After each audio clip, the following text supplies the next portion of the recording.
जय भीम, नमो बुद्धाय, जय शिवराय. मित्रहो, आज 207व्या भीमा कोरेगाव शौर्य दिनाच्या, विजय दिनाच्या आपल्या सर्वांना हार्दिक मंगलमय शुभेच्छा. आणि त्या सर्व महान योद्ध्यांना, ज्यांनी ही पेशवाईची जुलमी व्यवस्था उलथवून लावली, त्यांना मी या ठिकाणी मानवंदना अर्पण करतो. आपल्या सर्वांना माहिती असेल की भीमा कोरेगावच्या संदर्भाने बऱ्याच साऱ्या अफवा, संभ्रम पसरवले जात असतात आणि बहुजन समाजाला हा शौर्य दिन जो आहे, विजय दिन जो आहे, किंवा ही जी भीमा कोरेगावची लढाई आहे, याविषयीची खरी माहिती, सत्य, इतिहास समजू नये यासाठी जाणीवपूर्वक प्रयत्न केले जात असतात. तरीही हे जे काही त्यांचे मनसुबे आहेत ते पूर्णत्वास जात नाहीत. आजपर्यंत आपण बघतोय की त्या ठिकाणी जसं लोकांना माहिती होत आहे, कारण एकतर लढाईविषयी माहिती होत आहे आणि दुसरी गोष्ट म्हणजे लढाई का झाली त्याच्याबद्दल माहिती होत आहे. तर ही लढाई का झाली, कारण त्यावेळेसची जी काही परिस्थिती होती, तिथल्या जे काही गोरगरीब असतील, शेतकरी असतील, अस्पृश्य असतील, यांची कशा प्रकारची म्हणजे लुटमार चाललेली होती, यांच्यावर कशा पद्धतीचा अन्याय चालू होता, यांच्यावर अत्याचार चालू होता. अस्पृश्यांची तर इतकी भयानक परिस्थिती त्या काळामध्ये होती की त्यांच्या गळ्यामध्ये गाडगं आणि पाठीला झाडू त्यांच्या लावला जात होता. कारण की जर त्यांना रस्त्यावर चालत असताना जर थुंकण्याची इच्छा झाली तर त्यांची थुंकी त्यांनी जमिनीवर टाकता कामा नये, तर आपल्या गळ्यात असलेल्या गाडग्यामध्ये त्यांनी थुंकावं, यासाठी त्यांच्या गळ्यामध्ये गाडगे अडकवण्यात आले होते. त्यांच्या पायाला फळे यासाठी लावले होते की ते जर चालत असताना, रस्त्यावरती चालत असताना त्यांच्या पावलाचे ठसे त्या ठिकाणी पडतील आणि एखाद्या ब्राह्मण व्यक्तीचा त्यांच्या पावलाच्या ठशावरती पाय पडून त्यांना विटाळ होऊ नये म्हणून त्यांच्या पावलाचे ठसे पुसण्यासाठी ते पाठीमागं त्यांना झाडू लावण्यात आलेला होता. आणि दुसरी गोष्ट आणखी म्हणजे त्यांना, त्या अस्पृश्य लोकांना, की दुपारीच फक्त रस्त्यावरती येण्याची मुभा होती, परवानगी होती. कारण दुपारी तिथले ब्राह्मण लोक जे आहेत ते आराम करत असताना हे बाहेर गेले म्हणजे त्यांचा आणि यांचं समोरासमोर येणं होणार नाही आणि त्यामुळे त्यांना विटाळ होणार नाही. ह्या अशा काही गोष्टी होत्या. आणि दुसरी गोष्ट म्हणजे की यांची सावलीसुद्धा विटाळ मानण्यात येत होती. हे माणसं होती, पण माणसाची या सावलीचा सुद्धा विटाळ होत होता. ही इतकी भीषण म्हणजे अस्पृश्यता होती, विषमता होती, एवढी भीषण अन्यायी व्यवस्था होती या पेशवाईमध्ये. आणि ही पेशवाईची बीजं, जे काढून टाकण्याची बीज आहे, या अन्यायी व्यवस्थेमध्ये आहेत, या जुलमामध्ये आहेत. बरं, यांच्यावरती एवढ्या मोठ्या प्रमाणामध्ये अत्याचार का झाले, यांच्यावरती एवढी बंधनं का लादली, तर त्याच्या मागेसुद्धा एक कारण आहे की जेव्हा छत्रपती संभाजी महाराज यांची हत्या झाली, आता असं सांगितलं जातं की छत्रपती संभाजी महाराजांची हत्या ही मोगलांनी केली. परंतु मित्रहो, मी या ठिकाणी एक सांगू इच्छितो की ज्या वेळेस या भीमा कोरेगाव शौर्य दिनाला 200 वर्षे पूर्ण होणार होती, त्यावेळेस बामशेपच्या माध्यमातून या शूरवीरांना मानवंदना म्हणून 200 कार्यक्रमाचं आयोजन पूर्ण देशभरामध्ये करण्यात आलं होतं. आणि या 200 कार्यक्रमाच्या माध्यमातून देशभरातल्या बहुजन समाजातल्या लोकांना या भीमा कोरेगावची शौर्यगाथा सांगण्याचा प्रयत्न त्या ठिकाणी झाला होता. त्याच्याविषयीचा सत्य इतिहास लोकांना सांगण्याचा प्रयत्न त्या ठिकाणी झाला होता. आणि या सर्व याच्यामध्ये एक प्रश्न त्या कार्यक्रमामधून सर्व देशभरामध्ये उपस्थित करण्यात आला होता की जर छत्रपती संभाजी महाराजाची हत्या मुघलांनी केली तर मुघलाई आली यायला पाहिजे होती, पेशवाई कशी आली? हा एक खूप मोठा समर्पक प्रश्न आहे.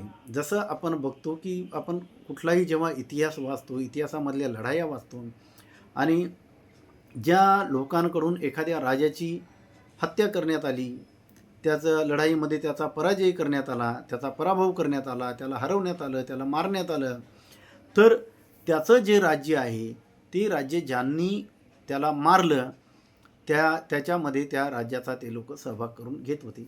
कारण ही लढाईच याच्यासाठी होत होती की त्या राजाला मारून त्याचं राज्य बळकावण्यासाठी ही लढाई होत होती. तर त्यामुळे मोगलांनी जरी छत्रपती संभाजी महाराजांना मारलं असेल, त्यांची हत्या केली असेल, तर ती लढाई त्यांचं राज्य बळकावण्यासाठीच झाली असणार, हे निसंशय याच्यामध्ये काहीही विचार करण्याची काही गोष्ट नाही की हे त्याच्यासाठीच झालेलं असणार. मग जर तसं झालं असेल तर छत्रपती शिवाजी महाराजांनी जे काही राज्य कमावलं होतं, रयतेचं राज्य होतं, हे रयतेचं राज्य यांच्याकडं जाण्याऐवजी, मुघलांकडं जाण्याऐवजी पेशव्यांकडं कसं झालं आणि ही जी शिवशाही होती, या शिवशाहीचं पेशवाईत कसं रूपांतर झालं, हा एक प्रश्न त्या ठिकाणी विचारण्यात आला होता. तर निसंदेह याच्यामध्ये आहे की छत्रपती शिवाजी महाराजांची जी हत्या आहे ती कोणी केली यावरून आपल्याला जास्त विचार करण्याची गरज पडत नाही. ज्यांच्याकडं ही राज्य सत्ता गेली, जे रयतेचं राज्य ज्यांनी घेतलं, शिवशाहीचं रूपांतर ज्यांनी पेशवाईमध्ये केलं, त्यांनीच छत्रपती संभाजी महाराजांची हत्या केली, याच्यामध्ये दुमत असण्याचं काहीही कारण नाही. परंतु त्यांची जे काही त्यांना छत्रपती शिवाजी महाराजांची हत्या केल्याच्या नंतर त्यांचे जे काही तुकडे होते, शरीराचे तुकडे तुकडे करून त्या भीमा नदीमध्ये त्या फेकण्यात आले आणि त्यावेळेस जो तिथला जो महार होता, गोविंद महार, या महाराने ते छत्रपती संभाजी महाराजाचे ते शरीराचे जे काही अवशेष आहेत ते गोळा करून त्याचा यथोचित सन्मानाने अंत्यविधी करण्यात आला. त्या ठिकाणी खूप मोठ्या म्हणजे धमक्या दिल्या होत्या की जर कोणीही ही तुकडे गोळा करून ते अंत्यविधी वगैरे केला तर त्याचंही जे स्थिती आहे ही आम्ही अशीच करून टाकू, अशा प्रकारच्या फतवा त्या ठिकाणी त्यांनी पसरवला होता. आणि तरीसुद्धा न घाबरता आपला राजा मारला गेला, या गोष्टीचं अतोनात दुःख त्याला झालं आणि त्याने ते अवशेष जमा करून त्यांचा यथोचित असा अंत्यविधी केला. आणि त्यामुळे या महारांवरती पेशव्यांचा खूप राग होता आणि त्यामुळेच यांच्यावरती अशा पद्धतीची त्यांनी बंधनं लादली होती, अशा प्रकारची अन्यायी व्यवस्था त्यांच्यासाठी निर्माण करण्यात आली होती. याच्यामध्ये हे आपल्याला या ठिकाणी दिसून येतं. मग या अन्यायी व्यवस्थेला सुरुंग लावण्यासाठी म्हणून या लोकांनी ही जी लढाई आहे ही इंग्रजांच्या बाजूनं पेशव्यांच्या विरोधात ही लढलेली. ही लढाई आत्मसन्मानासाठी होती, स्वाभिमानाच्या जगण्यासाठी होती, माणसाला माणूस म्हणून घेण्यासाठी ही लढाई होती. तर ही लढाई त्यामुळं या ठिकाणी महत्त्वाची मानली जाते.